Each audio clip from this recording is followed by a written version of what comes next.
Okay.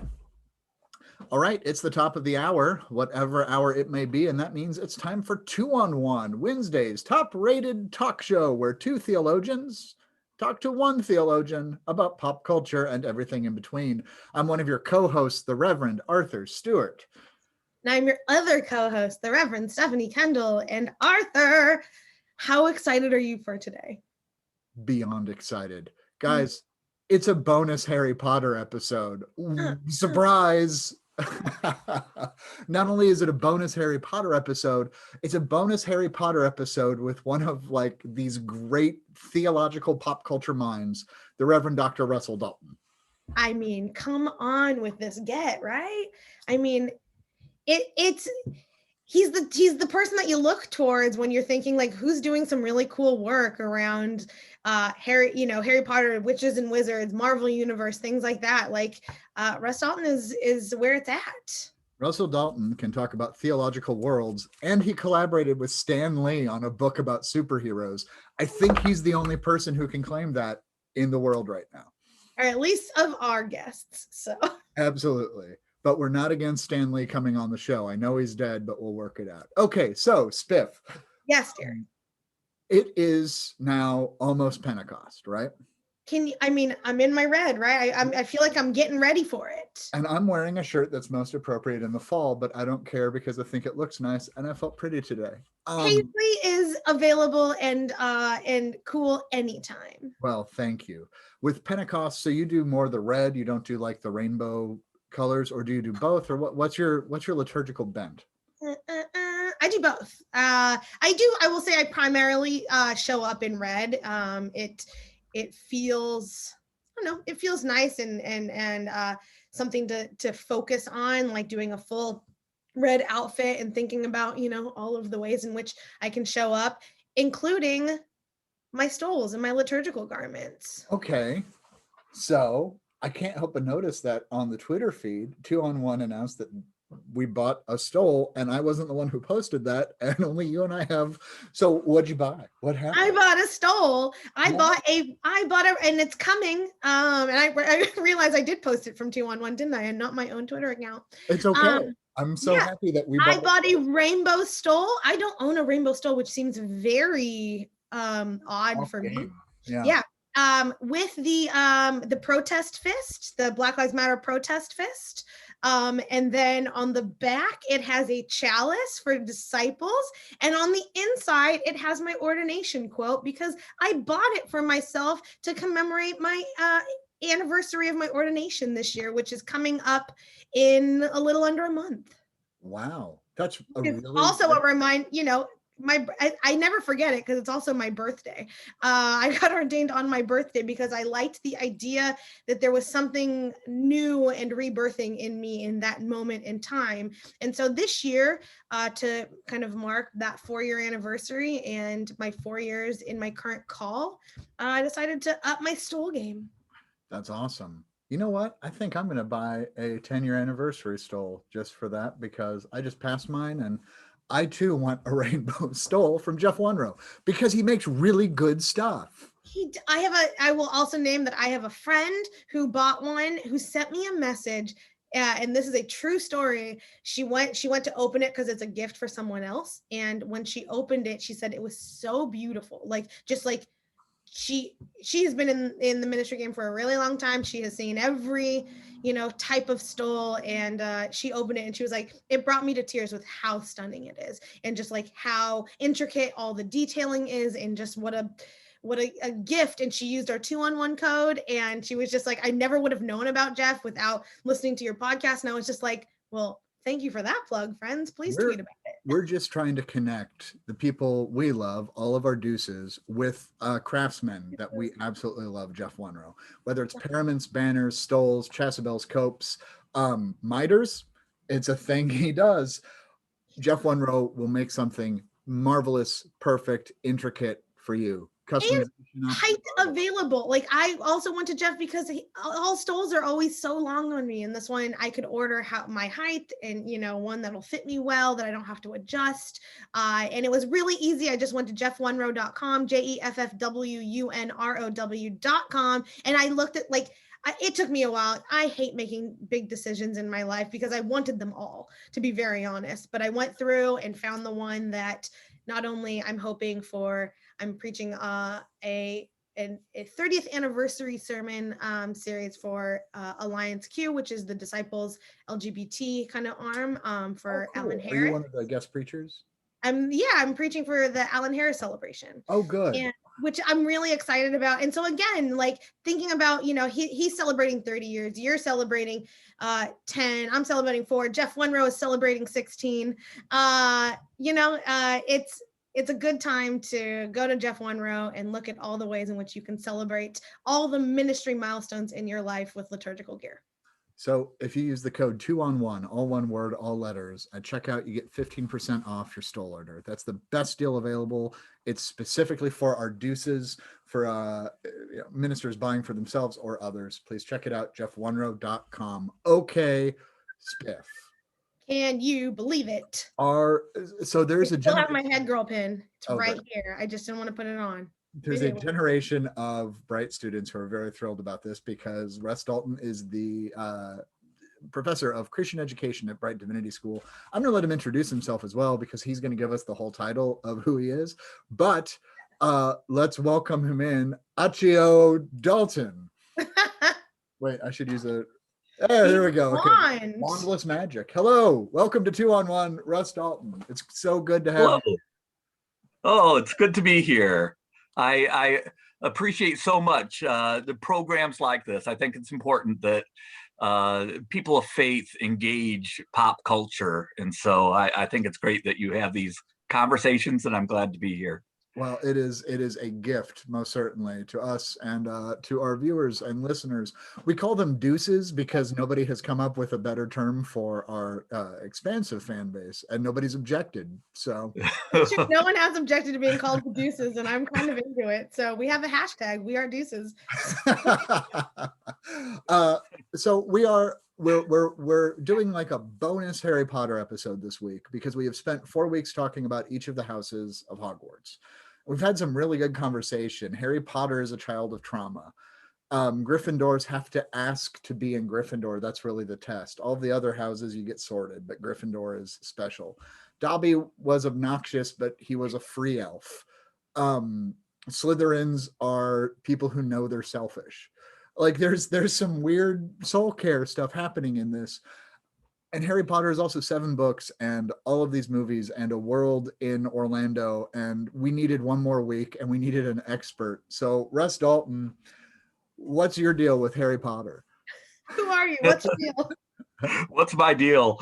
Well, I'm a fan. You left out the app, the Niantic phone app game. Oh, yes. I'm nearing the end of that. I'm nearing level 60. But it is it's a wonderful world. The reason I got into it actually was when I was younger, I was a Lord of the Rings geek. I read all of the books when I was in middle school, but hadn't really been reading much fantasy later. But for me, as a theological educator, when something becomes as popular as Harry Potter, then for me, it's saying something not just about the books or the authors. It's saying it struck a nerve with the culture, with the people who are reading it and finding meaning in it. And so for me, I kind of felt like, well, this is part of my responsibility, right? As a religious education scholar, I need to read I was sucked right in, obviously, and then started to write about it and speak and lecture and go around talking about it. And speaking of speaking and lecturing about it, so as we were preparing for this, you told me about what happened at LeakyCon, and I love the way you told the story. Would you mind just, and I did not tell Spiff, and I tell Spiff everything because I just loved the story and I didn't want to ruin it. I'm excited. Okay, well, yeah, that was an interesting story. First of all, there's LeakyCon. It's the world's largest Harry Potter convention. And it goes around, whether it's in Germany or one year it was in London, it was in Chicago, Denver. But a few years ago, it was in Dallas. So I proposed a session And there's all of these different sessions as well as tables where people sell their crafts, their homemade Harry Potter crafts. It's really a fun time. And then they usually have a few of the actors and people like that there. But they had just a number of sessions on different fun topics related to houses, related to things like trauma and Harry Potter. But mine, they gave this tag. They gave different tags, but mine was, I think, one of two that had one of the tags as academic content. And I thought that was the death blow. No one's going to show up. Is anyone going to show up for this presentation? And so I went down, this was at the convention center in Dallas, and I went down one of those long halls and checked out my room, and then came back later about 40 minutes early to give me plenty of time to set up. And the hallway's crowded. It's like hard to work my way through. And I said, what are all these people there for? And I'm like, excuse me. And there were people at the door, like with the convention. I said, I need to get in there to set up. I'm going to be speaking. And they kind of let me in. And I realized those folks were lining up early to see and hear my presentation. The room held 400 people, which was the biggest other than the large where, like, the I'm not showing my my Harry Potter cred. I'm blanking on the name of the actor who played Draco Malfoy, but you know, he was speaking. Tom. Yeah. Dalton. Yeah. So, but yeah, 400, and they said they easily turned over 100 other people away. Now get this though, in the description, I explained, and for everyone that was going to attend, that this was going to be talking about the nature of good and evil, that I would be making reference to Augustine, to Boethius, to Manichaeism, to Walter Wink and redemptive violence. And you would think, you know, so all these people come, and then my next worry is they're going to find this terribly dull. They're going to be disappointed.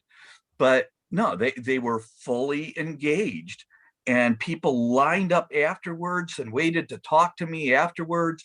And these were people, you know, they were Protestants, Catholics, Jewish people, agnostics, atheists, Buddhists. And finally, they had to rush us off into the hallway because to get ready for the next session. And it just really highlighted for me that there is an interest in what you all are doing here, right? And so all of any of the Harry Potter geeks out there who are also theologically minded, you are not alone. There are plenty of us out there who like to think about these things. And I think, you know, these were people who are not necessarily faithful people, or people of faith, practicing faith, who attended, and they were interested in it as well. That sort of paralleled, if I could jump to, both of you are some of my favorite students at Brite Divinity School. And this past fall, I offered a course, Theological Perspectives on Harry Potter and Other Wizarding Worlds. Oh, that's and awesome. again, I'm wondering, well, for serious seminary students, right, our divinity school students, is anyone going to sign up? Well, within an hour of registration opening, there was a waiting list for the class. Of course, So, there was. yeah. That's awesome. I mean, So, and we had a wonderful time. I'm jealous that you didn't offer this while we were there. yeah, I mean, it's if your ears were burning like 5 years ago, I was talking to some Brite alum, and I said, you know, the only thing all of us have in common is everybody took church or Christian education with you. Like Right. theology, there were 2 professors. New Testament, there were 2 professors, but everyone. So You were stuck with me. Yeah. These things about you because your No. class was. I still, every time I read Jonah, I will always go, get up. So, you know. So with it's marvelous. And for our record keeping, what is your house? My house, as you might guess as a professor, is Ravenclaw, but with a Hufflepuff as a close second. So, you know, as some would call me, I'm a Raven Puff. Okay. I'm, yeah. I'm a Slytherin who finally accepted it, but I have a lot of Ravenclaw stuff because I was positive I wouldn't be. So, Yeah, I'm a Ravenclaw who has a Slytherin side. So, but Biff well, you know that the head girl pin on, which I do. I have my Ravenclaw head girl pin. Yay! My daughter has one of those as well. So very good. I was just going to say, with the Slytherin connection, one of the essays we read for that course was in a Harry Potter and philosophy book. Is ambition a virtue? And I have a little theory about, Slytherin, and there are things, especially at the end of the series, where Slytherins are redeemed in many ways, not in the films as much, and we might be able to want to talk about that a bit later. There's this, in the films at the end, they're sent to the dungeon. They were given the option of leaving, and this, not to get overly political here, but let me just say, my theory is that Slytherins with ambition and being crafty, and clever, can be a wonderful virtue. It's just these books were set during a 7-year time where Slytherins, with the influence of a certain leader and everything, it was a dark time for them, kind of like our political parties. I mean, I've known people of both political parties who were good folks with some good values, but maybe now we're going through a time where there's a certain leader who, well, I better not say anymore. No, but within that, I mean, people were shooting off the dark mark boldly when they used to hide it. They were no longer covering up their tattoos. They were emboldened to do the things they were always doing. They just lived in a world in which, they'd be like, oh yeah, I'm a Slytherin, but I wasn't a Death Eater. But now they'll be like, I'm still not going to admit it, but I clearly am. Yeah. Some of the and this is, I will be political with the caveat of there's plenty of reasonable people still in the Republican Party. They're being chased out right now.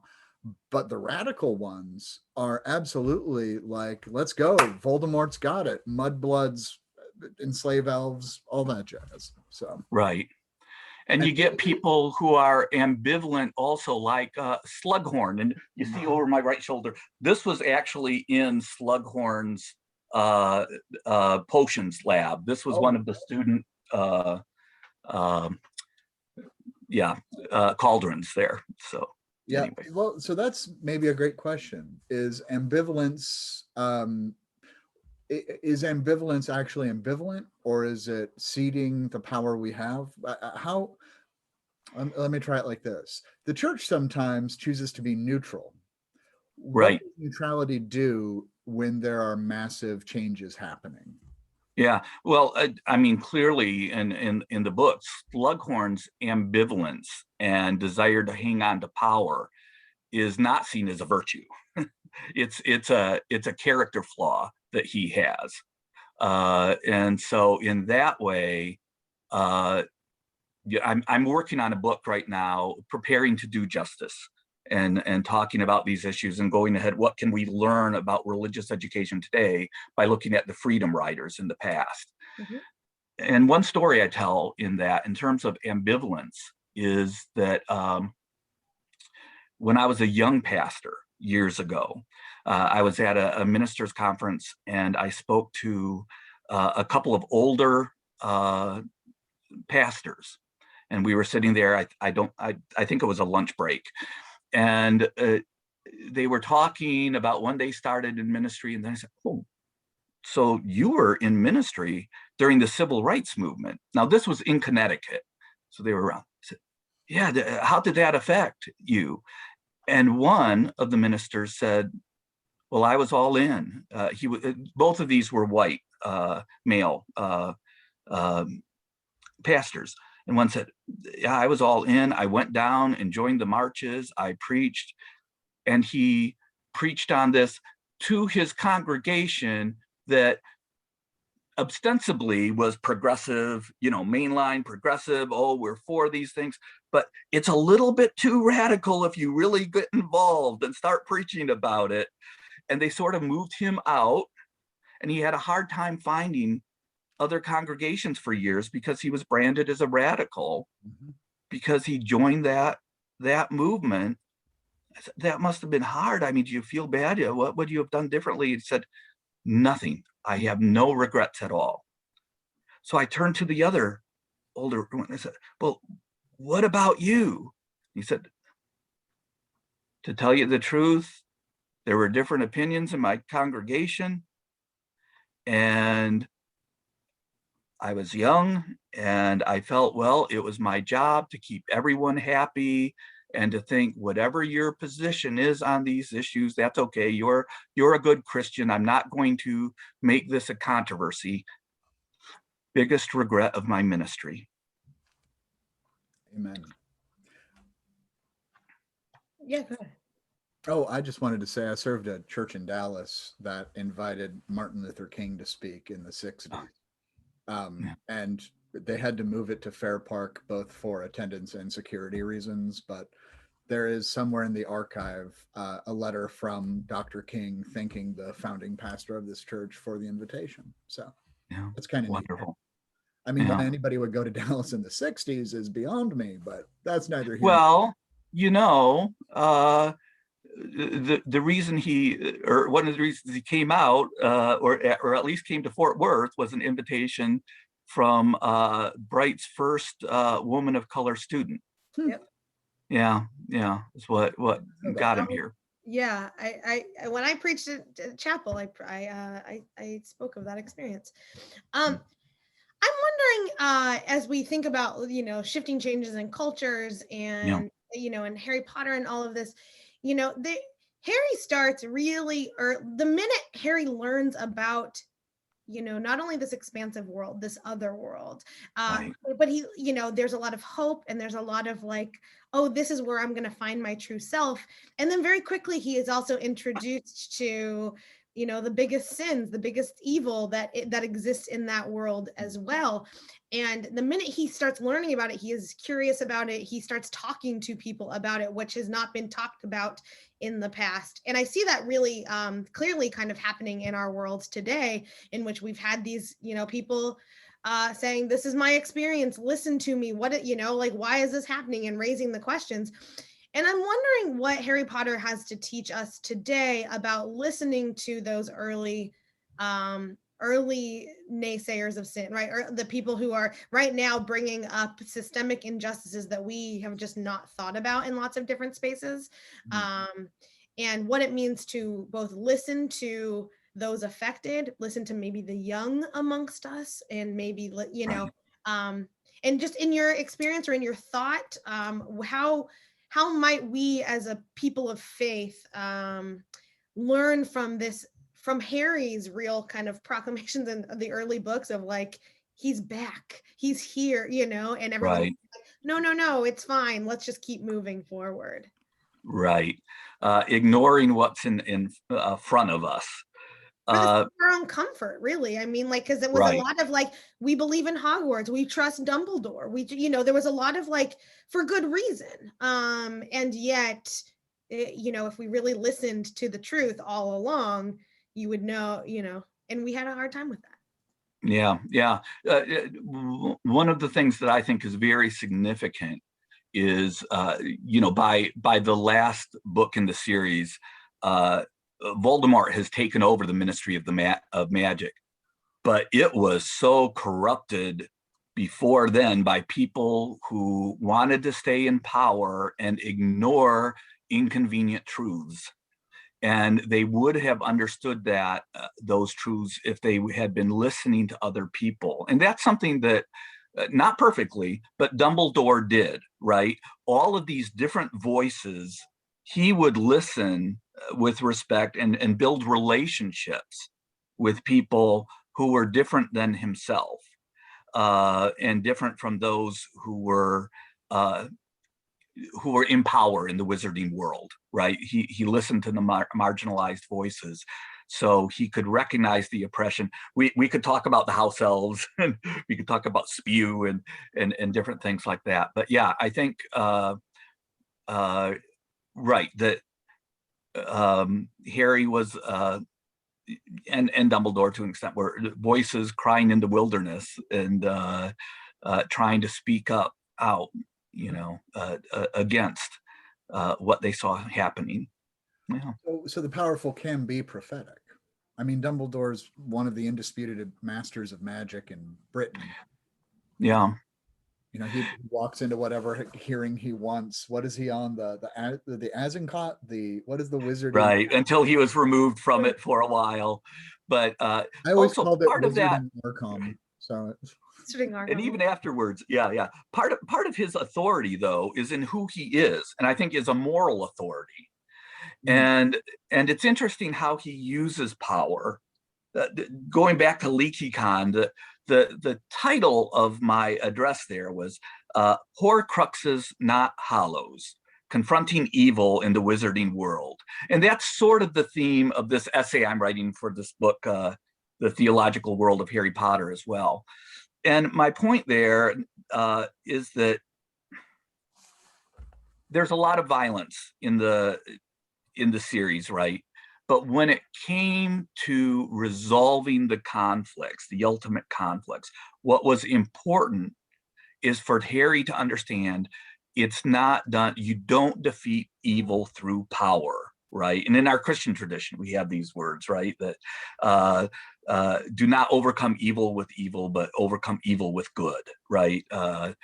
And so he goes and let's go off at some point. Dumbledore tells Harry in the end of the first book, it's all about love. You're protected by love. That's a power that Voldemort doesn't understand. And then he goes through these whole education, especially in the Half-Blood Prince, of you need to understand Voldemort not as a monster, but as a person. Understand his childhood, understand all of this. And Harry's looking for the big power. Oh, there's this prophecy. So what's my secret magic spell? What's my power? And Dumbledore repeatedly says, it's love. Mm-hmm. That's what it is. So you're saying the power that he knows not, my only power is love, in the book it says, he had to bite his tongue from saying big deal, kind of, what are you saying? Yes, Harry, just love. The revised common lectionary right now is all 1 John, and after a few weeks of it, I'm like, okay, great, it's love saves the day, woo. But sorry, same idea. And he goes through, but Dumbledore really, really wants to impress this on Harry, and then actually models this idea where it comes to Draco, where sure he was going to die soon anyway, but he lays down his life for another. Yeah, I want to say a friend, but for an enemy even, right? Because there's this chance of redemption. And then in the novel, right? So spoiler alert for everyone who's not finished. We're a spoilers show, so everyone. Okay. So in the Deathly Hallows, this comes through, and one of the key points is Harry decides, do I grab at power, the Deathly Hallows? Mm-hmm.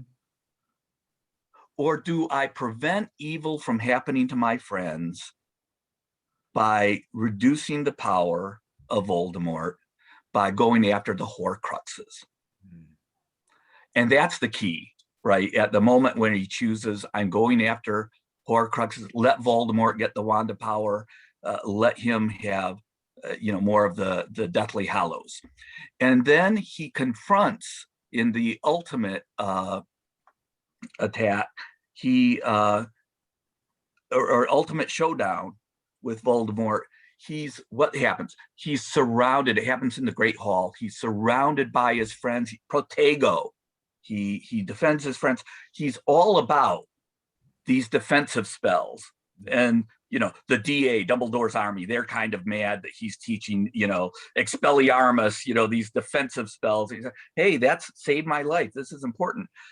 Later, we get Lupin mad that he's using Expelliarmus and all of this. And he said, I'm not going to be like Voldemort, just blowing people away and killing them. So there's this defensive mindset. And he starts in this face down. He's protected his friends.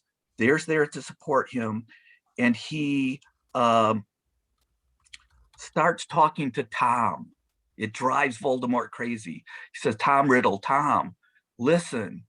And there's even this bit, I know I'm going on a bit, but early in the novel where, you know, can Voldemort be ever saved? Can he be put back together from all of these Horcruxes? And Hermione says, it's possible, but it's very hard. It's very painful. Well, what does he have to do? Ron says, and she says, she's reading and said, it's remorse. He has to show real remorse. So people often miss it at the end, where Harry's saying, come on, Tom, show some remorse.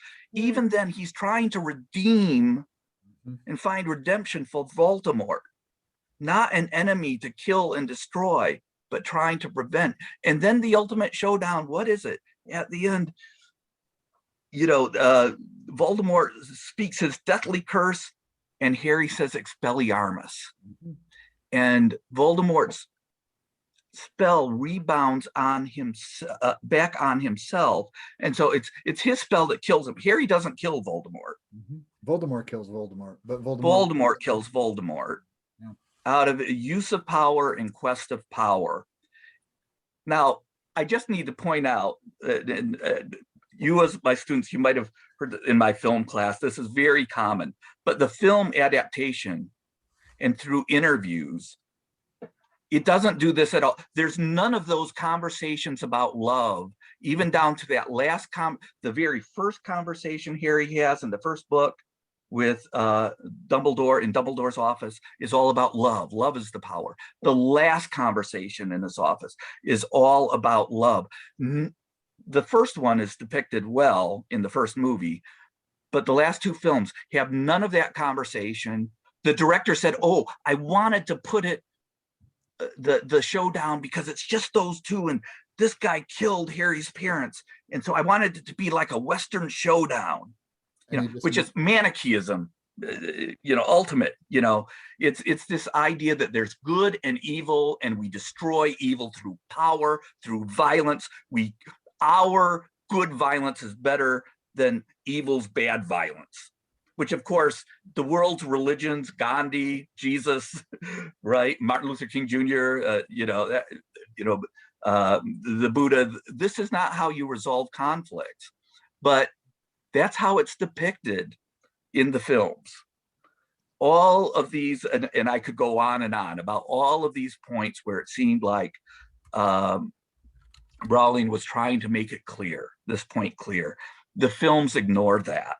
But I think for us, it's one of the most beautiful images in the Harry Potter series, the novels, is that it's this power of love, which seems naive, and Harry's even like, you know, that's naive. Make me stronger, give me bigger weapon, you know, but he chooses that. It's hard for us to get our minds around. As a matter of fact, I'm amazed that all of these Harry Potter fans, right, they want to get the Deathly Hallows as tattoos, as images on other. No, that's missing the point. The point is the success in defending his friends against this evil of Voldemort is through rejecting the power of the Deathly Hallows, of instead accepting love and trying to make a friend, trying to even bring redemption to Voldemort. Sure. Well, I think that, you know, I really appreciate you lifting all of that up, because, you know, I worked in film for my first career and making movie trailers, and so trying to figure out how to tell the story, you know, a smaller story of the larger one. Did you ever write In a World? Did you ever do one of those? Well, I oversaw most of the voiceover work for like my entire tenure there. So I know Don LaFontaine, or I knew Don LaFontaine. Like oh wow. Yes. And shout out to Ashton and, That was a Howard and all of those complete people that digression. I worked with so dearly. I loved them all. Mm. But what I was going to say is that, so you're pointing out that in action sequences, we really miss the vulnerability, and we miss the vulnerability of or the action of vulnerability, the action of love. We think of it as one or the other rather than both. And I see that often in the church, but it's kind of reverse. We want to do the lovey-dovey stuff, but we don't want to talk about the action, the hard work, the stuff that pulls us into some of those more nuanced and deeper conversations, because we want to hear Jesus loves us all, but we don't want to hear sometimes that loves look like flipping tables and building a whip, right? I mean, that these action sequences in both our biblical texts and in the stories that we give authority to, like Harry Potter. I grew up outside of the church, and the questions that I asked more often weren't what church do you go to, but was what Potter house do you belong to? The identity markers of that that Harry Potter has created is deep within our cultural resonance. And so I appreciate that we've got to lift up the nuance of what it means to be vulnerable in our actions and act in our vulnerability in both sides. Well, one of the issues that brings up when you talk about films, and I've written about this in regards to the Lord of the Rings adaptations also, where again, it was the mercy of Bilbo, right, that saved the day, and Frodo showing mercy to Gollum, and then Gollum just dances himself off into the cracks of doom, and Aragorn sort of sacrificing himself in the army to this disembodied idea of evil of Sauron.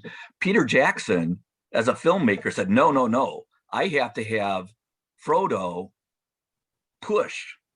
And the first take of it, the first version of it, was just him killing Gollum.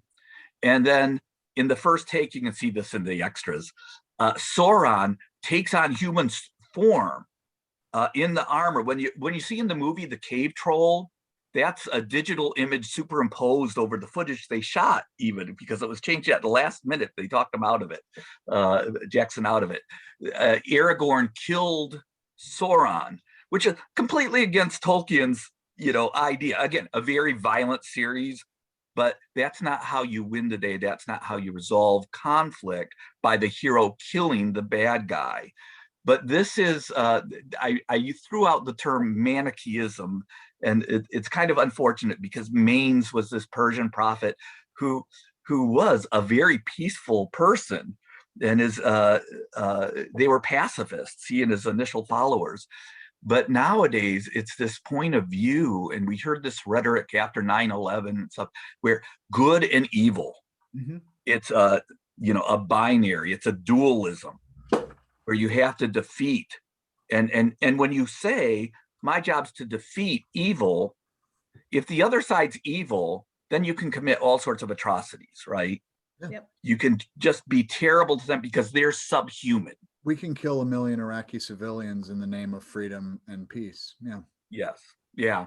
And some of them can kill us in the name of, what they see is right.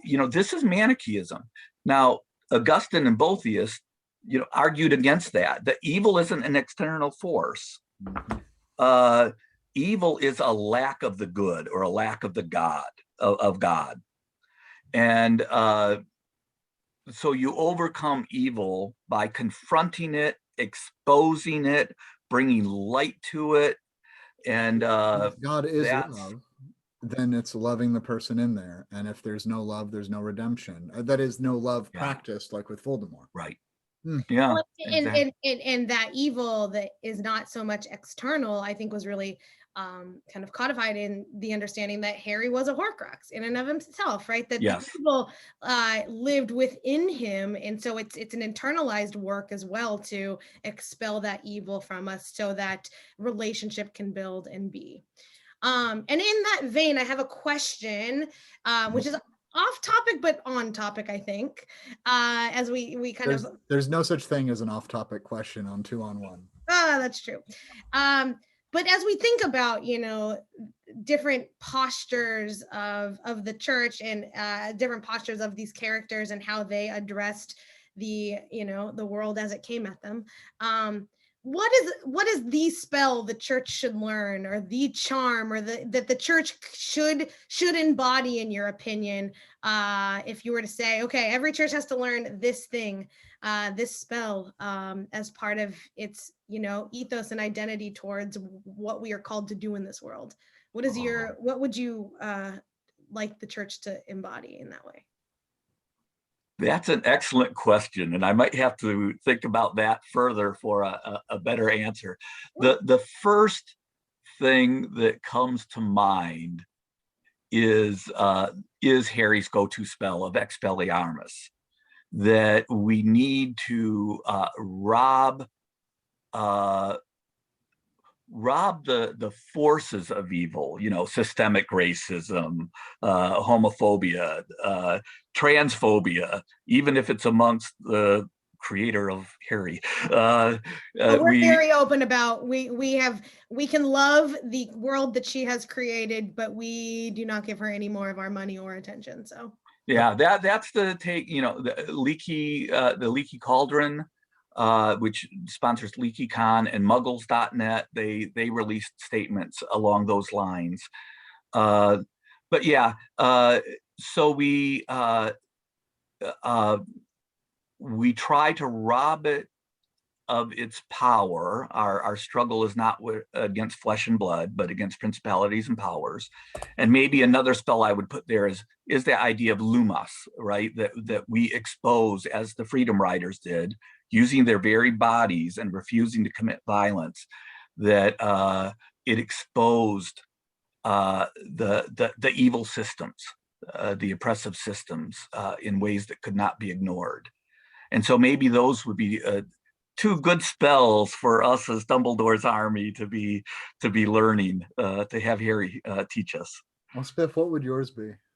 I was thinking Lumos, so I like that you said that. Like, there is something there. I like Lumos as kind of shining a light into and lifting up of what needs to be shown, what we have tried to keep in the dark. There's also something I was thinking, and that question, as all of our questions do, just came out of this conversation. I didn't have it pre-planned, so. But there's something to also like aguamente, like something about like serving and in giving life water, especially as people of faith who utilize water in such profound ways for baptism and all, things like that, that there's something to the ability to create that life-sustaining force from kind of nothing when it is needed to share and be. So Arthur, what do you think? Yeah. Well, no, healing and protective to put out fires. Yeah. I'm sorry. Yeah, I was interested in Arthur's spells. No, excuse me. And I was going to do Alohomora, which is kind of funny because we all kind of chose, but only if it's used internally in the church. No more locked doors. No more barriers that keep people out. If we're going to be a church, we are 100% a church. They're not allowed to learn like Accio to make things just like come to them. You have to do the work, friends. You can't just That's good. We ban Accio. A quick Alohomora story that one of my Facebook friends told me is that she was at a elevator that was taking a long time, and a group of people were waiting for the elevator to come. And so under her breath, she said, Alohomora. And a second later, the doors opened, but she'd said it a bit too loudly. And so she got strange looks from people like, what are you saying? As they were walking in, except that another person came up and said, Muggles, and then walked in. She said it made her day. But yeah, I love that image of Alohomora, unlocking ourselves, and all sorts of imagery there to be who we can be, and who we should be. I always remember the great wise, the Reverend Dr. Stan Hagedorn, who has intersected my life in like 5 different ways.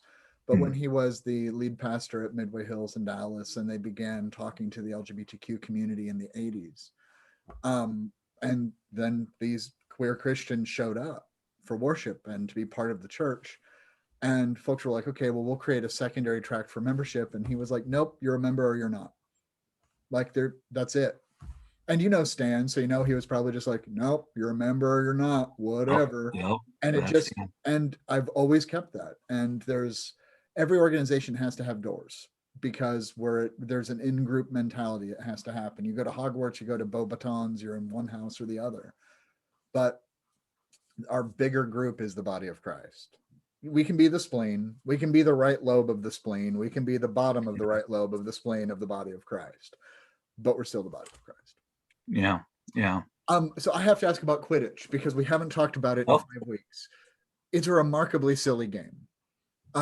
One of the things I like is that J.K. Rowling wrote it less and less because she hated writing it. And I hope that when she goes to purgatory, she has to write a whole lot of Quidditch narratives before she's allowed into God's grace. But I'm kidding. I don't believe she's It's just a joke. I just don't like turfs.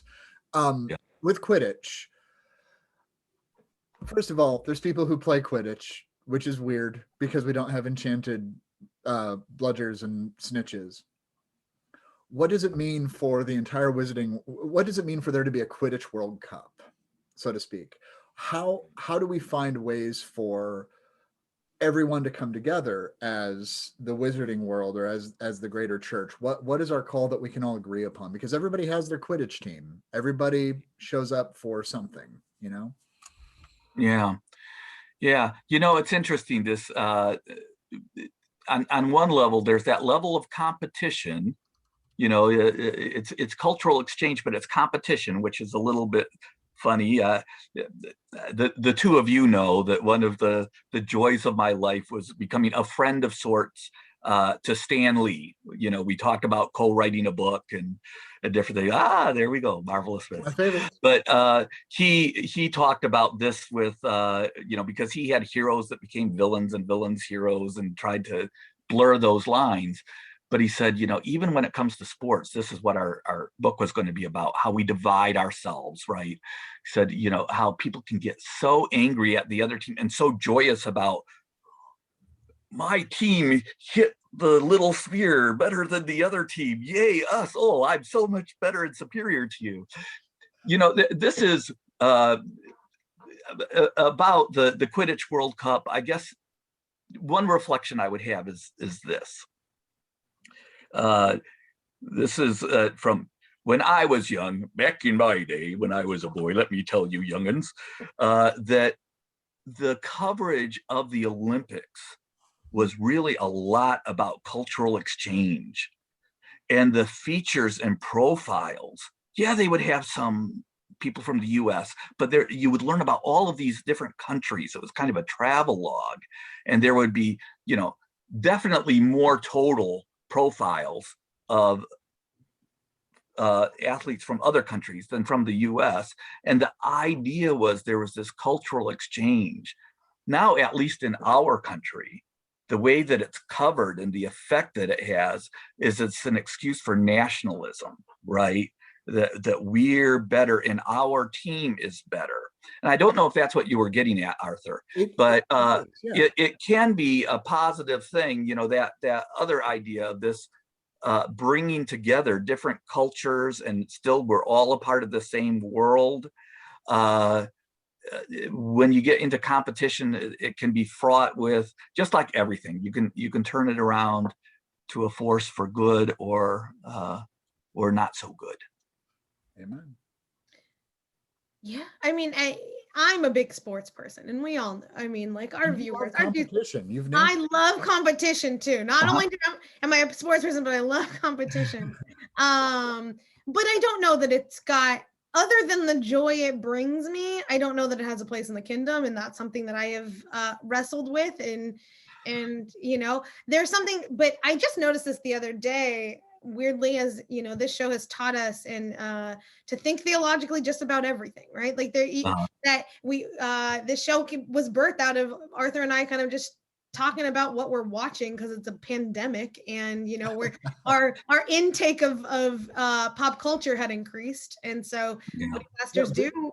theologically trained pastors look for the theological in it all. We talked to Travis Smith McKee, who said he'd write us a theme song, and that was over a year ago. So happy anniversary to that lie, Travis. Yeah, but I was watching a soccer game the other day, as I want to do, and we just finished the NWSL, which is the United States soccer women's soccer league, and there are so many players on both my team that I root for, which is the Orlando Pride this season, and but like Marta is a Brazilian player who's just incredible. And when we go to the World Cup, though, or the Olympics, I am absolutely against Marta, right? Because I've got my U.S. women's national team girls. I was thinking about that as Arthur was talking about Quidditch, and it's like, okay, so you've got your house teams, but then when you've got these larger games of which, Bo Battens and Durmstrang and Ilvermorny and all the other people that have grown up playing Quidditch in their life because they were brought up in the wizarding world, go to these, larger games, and your allegiances shift and change. And, I don't know that we have those spaces of cooperation and collegiality and competition all at once that calls us into, the body of Christ. I think that ideally that's what World Council of Churches would try and do. Like there's larger kind of bodies that function as these kind of gathering points for all of us, but I don't know that exists. And it's an interesting point that both competition, I don't know, in the wizarding world, they have the ability to do away with so much of the kind of superfluous, things in the Muggle world that they do and don't get rid of. And yet the sins are the same. The spaces in which we pull ourselves apart from each other, which is how I define sin, are the same. And so I think we as Christians like to look at, like, we're like, oh, what's that spell? What's that space in the Bible? What's that verse? What's that spell, for lack of a better term, that's going to help me, create this relationship? And yet there is no spell, even in the magic world. There isn't a spell that can overcome the need for human connection. I love, and I think in book 6 was more about non-consensual relationship than anything else. Sorry, I just with that a love potion is in and of itself misnamed. Pardon, Dr. Dalton. Yes, no, excellent point, boy. Such an important point. I was going to say about competition, and I agree with everything. I'm so glad you brought that up. The part of it is all about perspective and an understanding what competition is. Again, whether it's a fun, enjoyable pastime.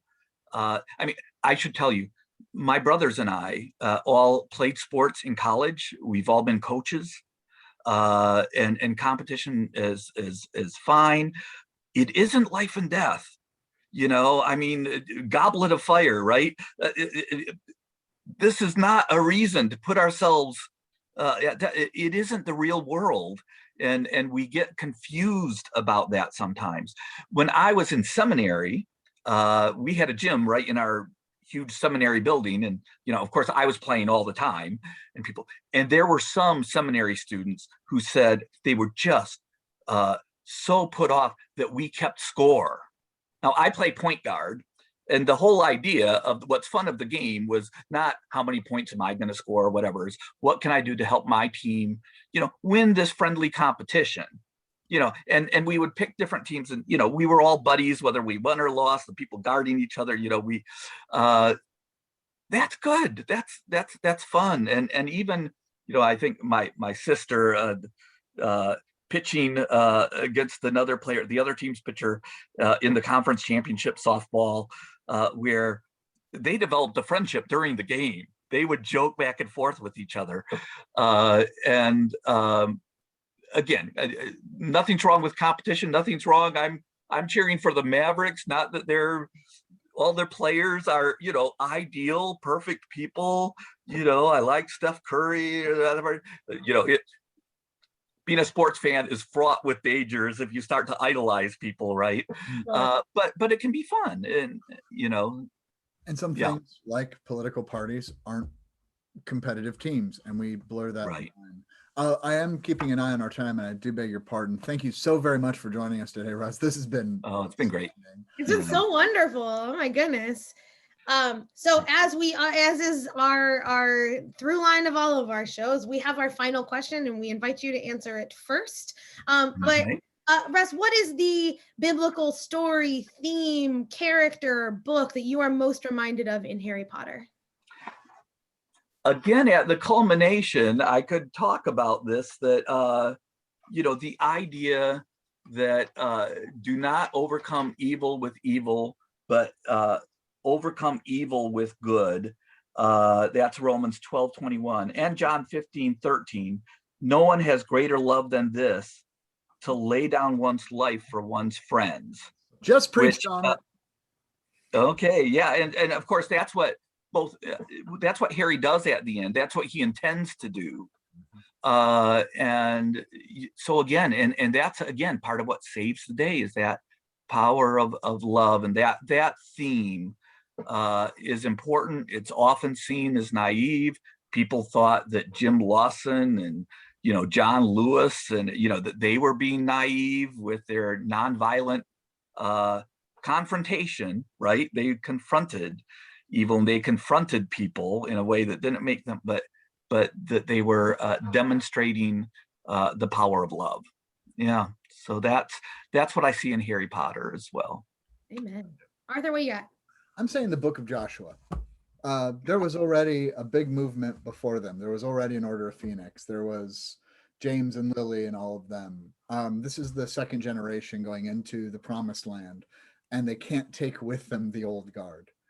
And they eventually become, the story, there's that through line of the story where, Harry Potter probably doesn't always get recognized. He does 19 years later on a train platform, but like there's the next phase of life. Joshua leads to David.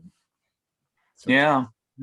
And even there's some where you learn, he learned from those that came before. He learned a great deal, but he had to follow a path different than Dumbledore. Mm-hmm. Even this professor who he really respects, Lupin, at the end, he says, I'm not listening to you telling me not to use Expelliarmus anymore and to just start killing people. Mm-hmm. He has to make his own way, built on that tradition, finding a new way forward. We barely talked about Sirius, about Lupin, about... we have so... I know, this is why these things can go on forever. Okay, well, Spiff, what's your answer? So I took a minute to kind of, figure this one out for me, because again, after 5 weeks, I was like, these final questions are getting harder for me to figure out. But it came to me this morning. I think I see a really nice parallel in the tale of the three brothers and the story of Abraham, Ishmael, and Isaac, and how it has influenced, cultures and people decades later with identity and belonging, and utilizing a story of both you're unsure of its history and its validity, but it doesn't mean that it doesn't carry enough truth for who you are today and inform who we are as people of faith, or who they are as witches and wizards, and their understanding of who they are called to be and how they are called to use their gifts in this world. So I love that. I love that. And just anyone out there, if you have not read Tales of Beedle the Bard and Dumbledore's notes, it's brilliant. It's brilliant. The commentary, the reception history that's built into it. Yeah, excellent. Going to your point, Stephanie. Yeah. Russ Dalton, thank you for joining us today. This is my pleasure. A gift and a true pleasure. I have a copy of Marvelous Myths, Marvel Superheroes, and Everyday Faith by you, which is marvelous. I don't have your other book. Will you please remind me of the title so I can order it from my local bookstore? Yeah. Faith Journey Through Fantasy Lands, a Christian dialogue with Harry Potter, Star Wars, and the Lord of the Rings.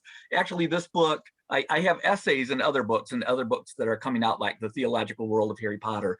This is out of date in the sense that it was written just after the fifth book came out. I stayed up. I heard, Stephanie, when the books would be released, you'd stay up all night. I took 3 days my editor gave me to fold in notes on the fifth book.